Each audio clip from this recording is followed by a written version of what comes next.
everybody. I'm Tom Vessel. I'm Chris Yee. I'm Joey Evans. In 1995, I was in college. I was a sophomore in college. And For his third time.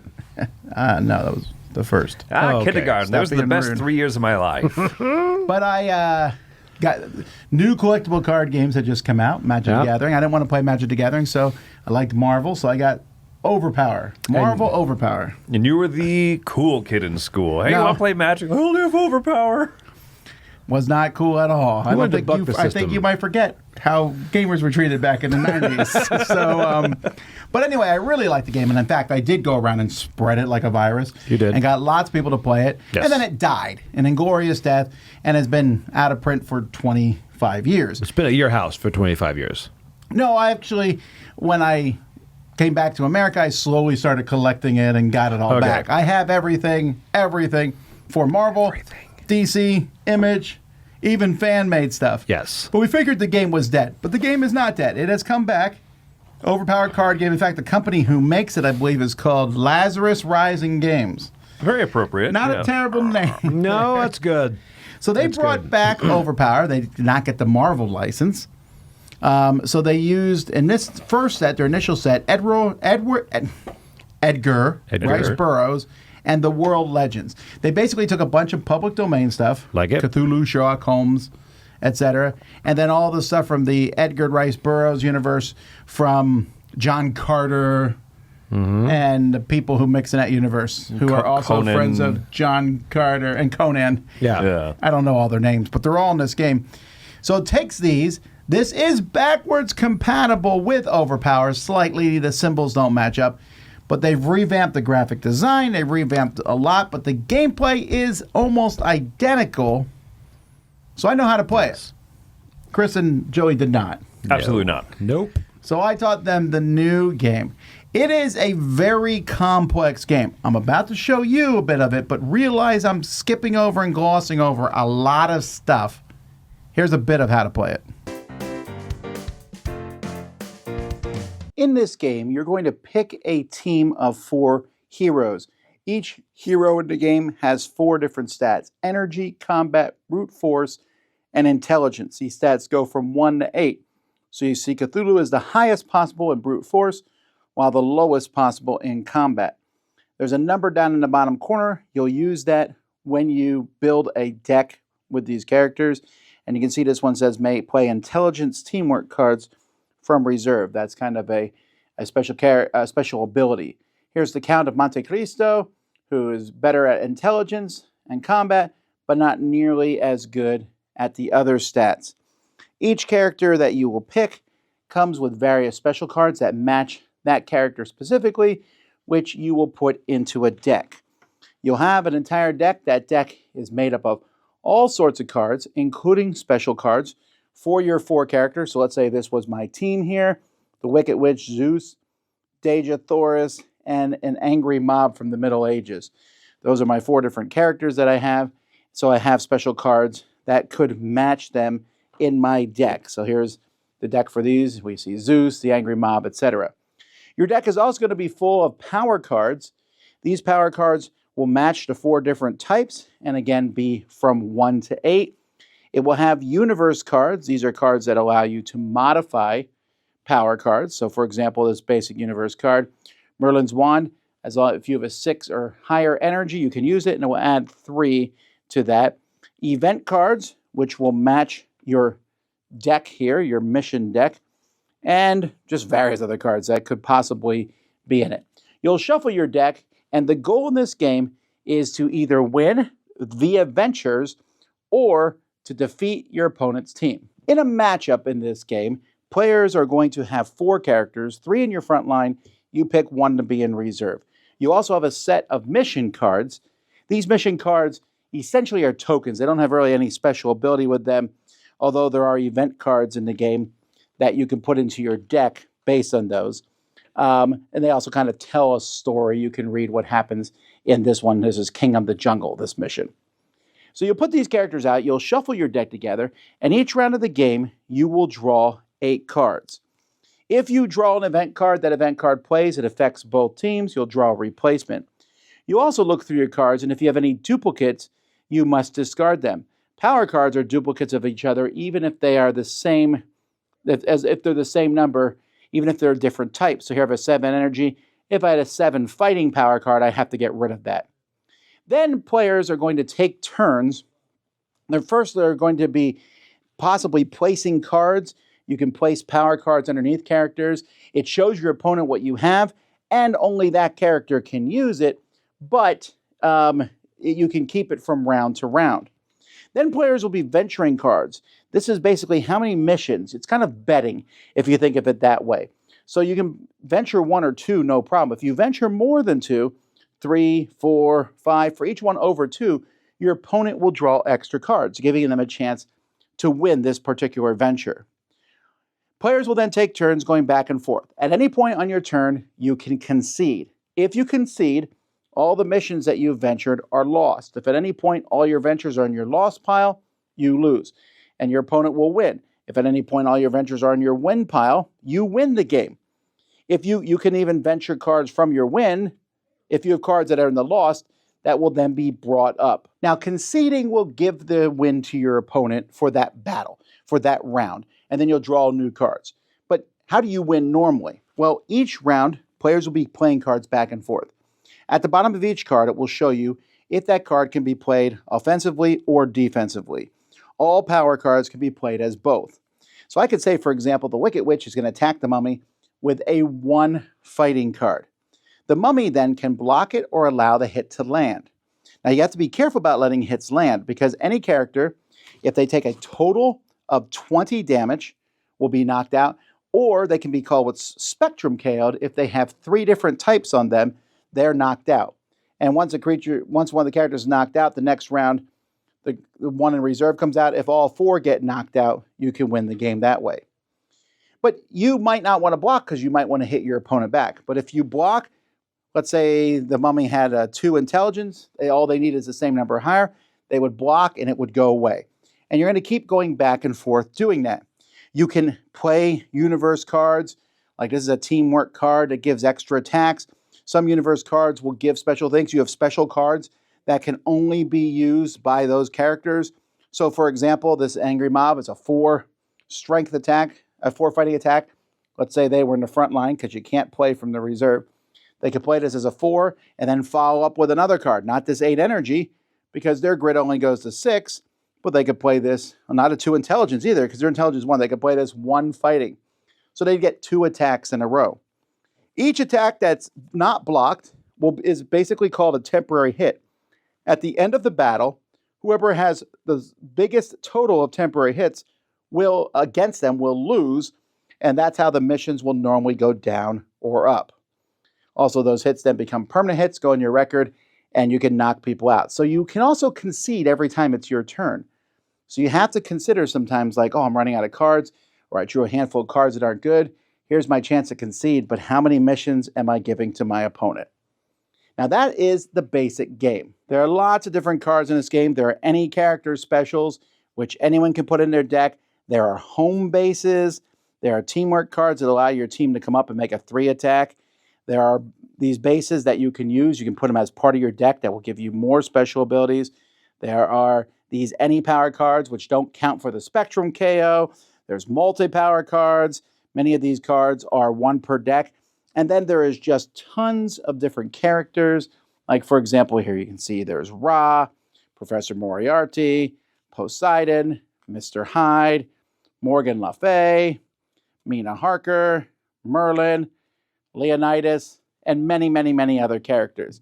So you take your 4 characters against your opponent's 4 characters. The game comes with starter decks, and you saw 2 of the starter decks that I was showing in the example. These are 2 more starter decks. Each pack, you can buy booster packs that come with special cards. You can also get this, basically, which just gives you a ton of power cards that you'll be able to stick in your decks, and a few of the universe cards. This is kind of basic stuff that would not be in the booster packs.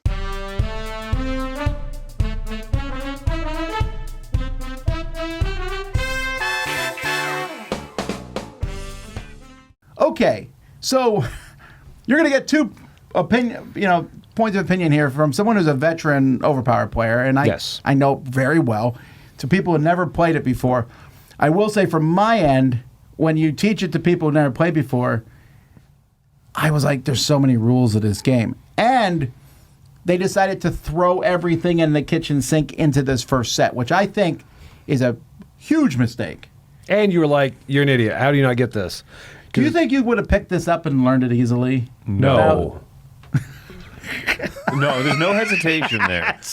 And even with you there, I felt bad because I had to kind of keep asking, like, what is an ally card? Yeah. Is that the blue banner type card? And you're like, well, some of the blue banner type cards. Yeah. They literally just say ally on this side. Like, oh, I probably should have known that, but there's a lot of these little hiccups as you're kind of starting to play this. For the Little first time. little things that could have been kind of streamlined. Like, do I discard that? No, because that's a different. Oh, so these are the same number, but no, those don't matter. It's like, got it. So you have having. You have like your discard pile and Yes. your lost pile. And I like all those concepts, but mixing that in with some of the stuff that every time you kept saying, well, that's an expansion thing. Sorry about that. Yeah, because the original game, it was the characters, there was only 3 stats at the very beginning. Now there's 4. That's not a big deal. But they came with the power cards, universe cards, which let you upgrade them, Yep. and special cards. And that was it. You still did the venturing. I think the venturing, the missions, is one of the most interesting ideas in this game. You're betting on how well you'll do in a battle, and you will pull back if you think you're going to lose, because why take more hits if you're going to lose anyway? Right. Or pushing your opponent. I find it to be interesting, and that's enough. I didn't need the ally cards and the multi cards and the any power cards and the base cards and all that. In fact, a lot of the cards I didn't even show you because it was already enough in these decks. Right. Yes.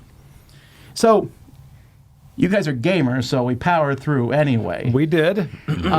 Before we get to gameplay, what did you think about how the game looks? The artwork is awesome, and the fact that I love the characters in this because I'm huge about like War of Legends style thing, Joan of Arc, all that stuff. I love seeing that up against people with literature. I like that a lot.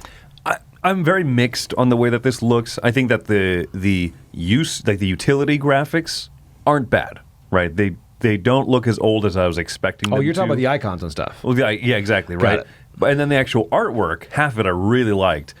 Half of it did not mesh well at all because it's the older stuff. They took actual, I think, John Carter older artwork, right?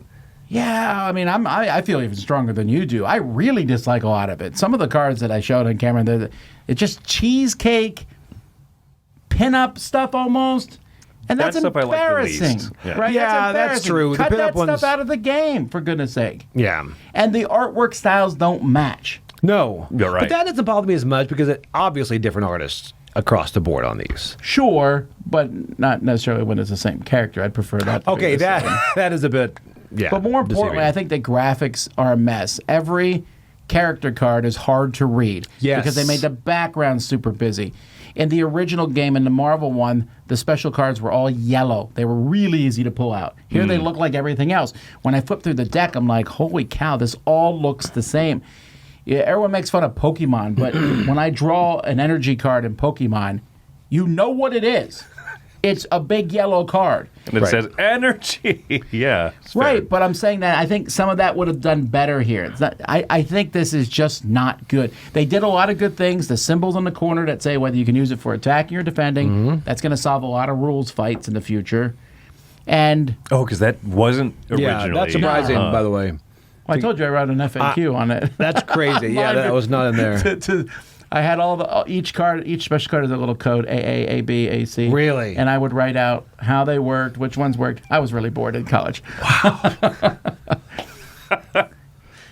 Okay, so it's kind of a mixed bag when it comes to how it looks, but I do agree with you for what they did. They didn't have the Marvel license. Right. They're getting some cool licenses, Invincible and things like that, but Which is going to look even more in contrast with John Carter and like. But see, that's one thing I've always liked. I've always liked the idea. I'm a big fan of John Carter versus Zeus and the Wicked Witch. That stuff amuses me.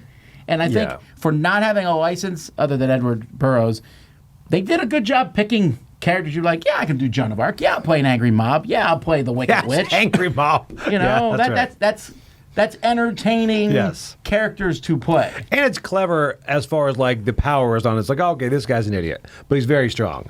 You know, I love seeing those different abilities, intellect compared to all those. Yeah, so I did enjoy that. And you guys didn't even touch, and you probably wouldn't want to touch deck building, where you have to figure out, the point values in each character, and then the power cards. And most deck building in this game, you pick a bunch of guys who are good at energy, a bunch of guys who are good at fighting. Right.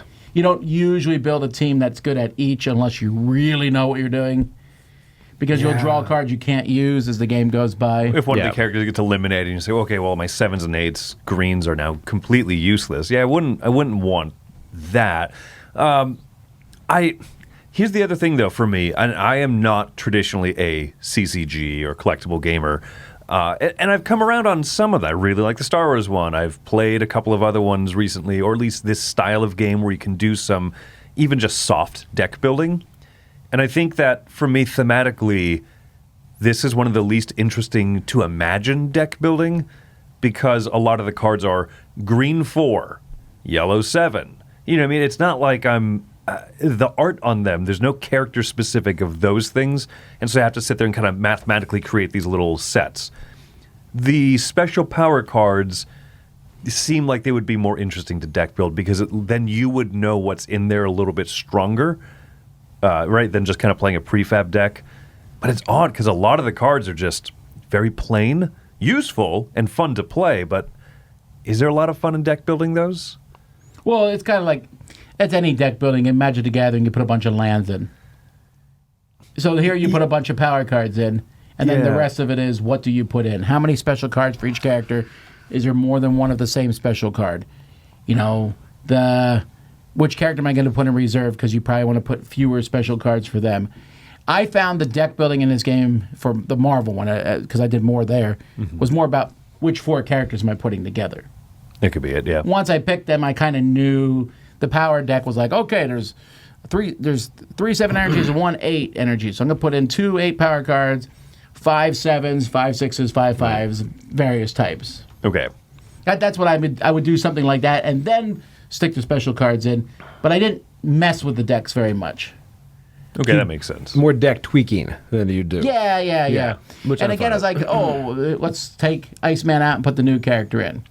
Which, for me, I would like it more if it was an LCG, like Marvel Champions, things like that. Because then you can tweak those decks, but then they're made. And also the CCG thing. On that note, I don't know if I love the booster packs. So the way the booster packs come, they come with a character and like 4 of their special cards, 4 or 5 of the special cards. I think there's 2 characters in each pack.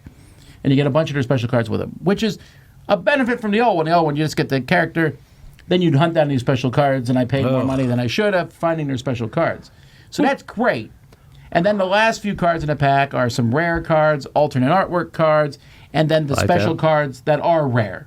Yeah. Like each character has 1 or 2 special cards that are rare. Okay. That works okay. Taking the power cards out and letting you buy them separately is great, because you need them for every deck. But if I already have Sherlock Holmes and Mina, and I draw and I buy a pack and there are the 2 in it, almost every card in that deck is useless to me. That's brutal. Yeah. And again, I'm comparing this. I know it's an old CCG, but it's new. It's 2025. Comparing it to a modern one like Lorcana or Star Wars Unlimited, I buy multiple booster boxes of them. I shouldn't, but I do. And I can use all the cards. I can use them all. I mean, there's duplicate. There's a few duplicates. You get extra leaders. You don't know what to do with them. But for the most part, I'm like, it's another Wookiee. I'll put more Wookiees in my deck. Yeah. And I make a Wookiee deck.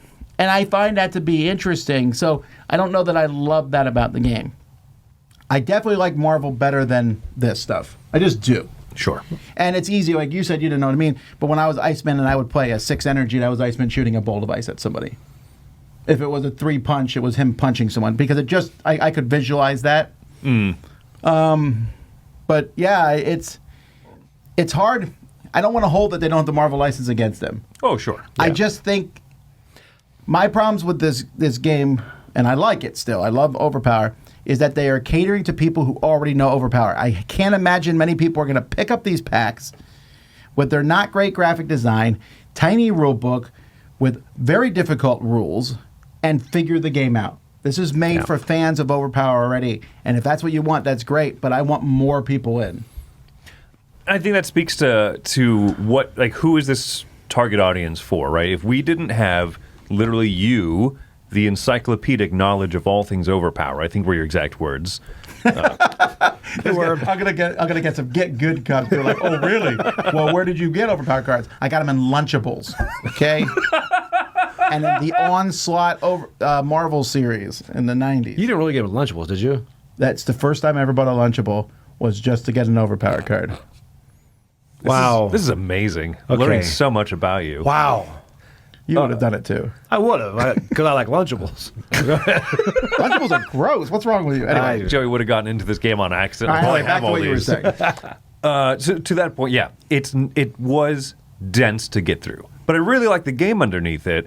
But it is surprising to me that after 25 years, that there's not like a simpler entry point, something that I could have gotten into and sat down with Joey just by ourselves and said, "Hey, let's try this." Tom's talked to. I've heard the Dice Tower talk about this game for so long.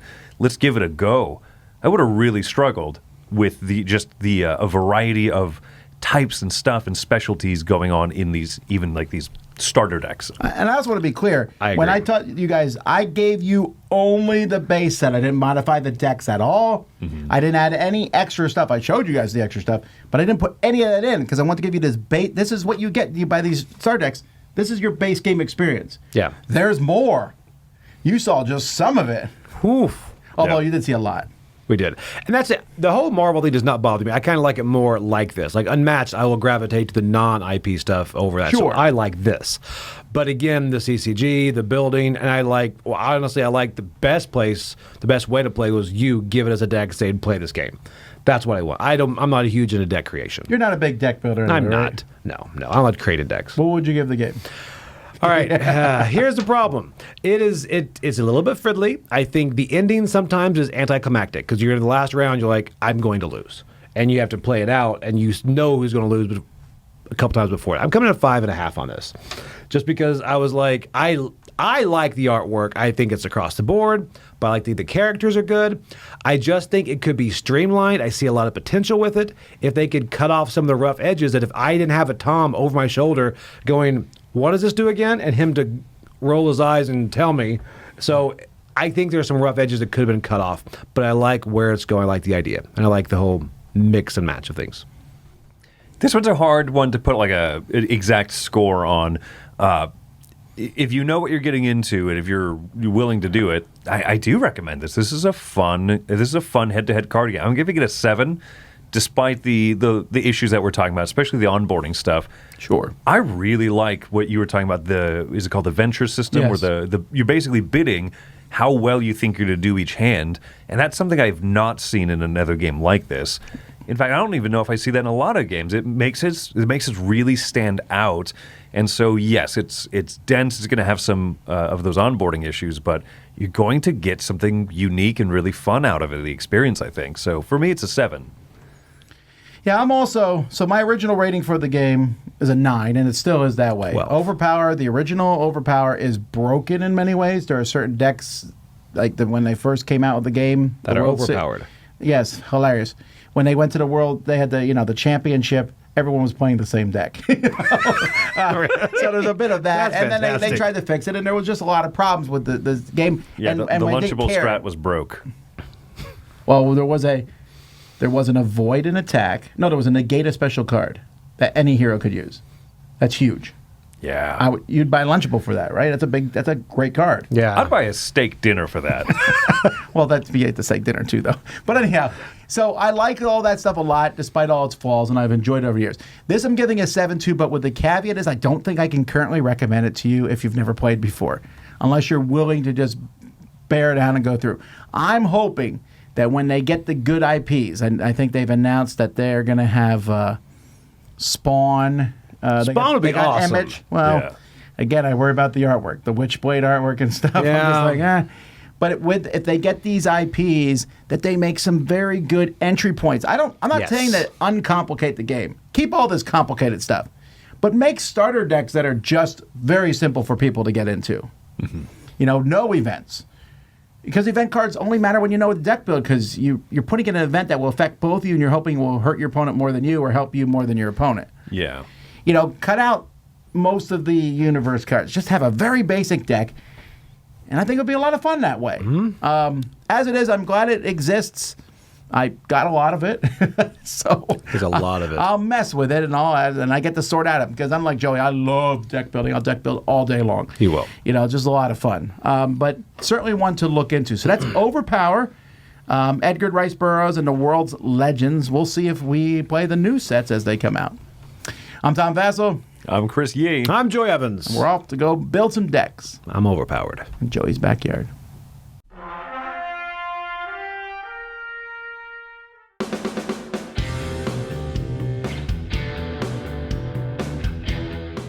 Hey everybody, thanks for watching this video. If you like this review or whatever you just watched, wasn't it amazing? Check out our channel, Dice Tower. We have all kinds of things. We review games, we do top 10s, we play games live. It's all about board games, but especially the people who play them. Check out Dice Tower YouTube channel.